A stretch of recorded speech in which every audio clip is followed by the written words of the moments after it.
Assalamualaikum warahmatullahi wabarakatuh. Saya Anissa Nurafriani, NIM-nya 19 14 20 117. Di video ini saya akan menjelaskan mengenai perkembangan lembaga keuangan pada tahun 2019 dan 2020. Jadi pada tahun 2019 perkembangan ekonomi syariah secara global itu mengalami penurunan, di mana adanya pengenaan dari daya tarif impor yang dilakukan oleh Amerika Serikat dan Tiongkok. Keduanya itu melakukan persaingan untuk menaikkan harga impor, di mana di sini yang terkena dampaknya itu pada volume perdagangan.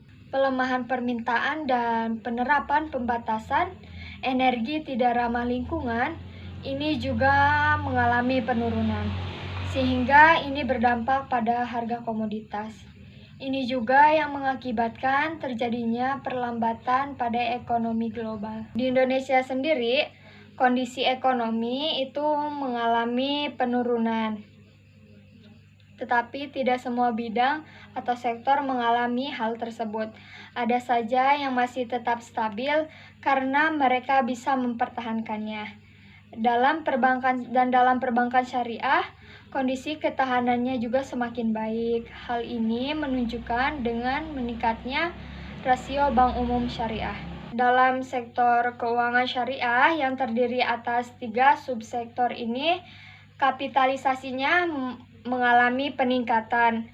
Pertumbuhan pembiayaan modal kerjanya pun mengalami peningkatan dari tahun sebelumnya. Begitu juga dengan industri IKNB syariah mengalami peningkatan aset dan juga mengalami kenaikan jumlah entitas pelaku usaha secara keseluruhan. Dengan perkembangan teknologi yang sekarang semakin pesat ini mempengaruhi sektor keuangan dan non-keuangan.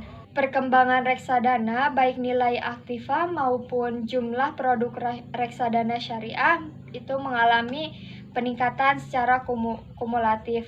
Dan dalam asuransi syariah pun total aset investasi terus mengalami peningkatan setiap tahunnya. Dan selanjutnya pada tahun 2020 di mana pandemi COVID-19 melanda di berbagai negara, terutama di negara Indonesia ini.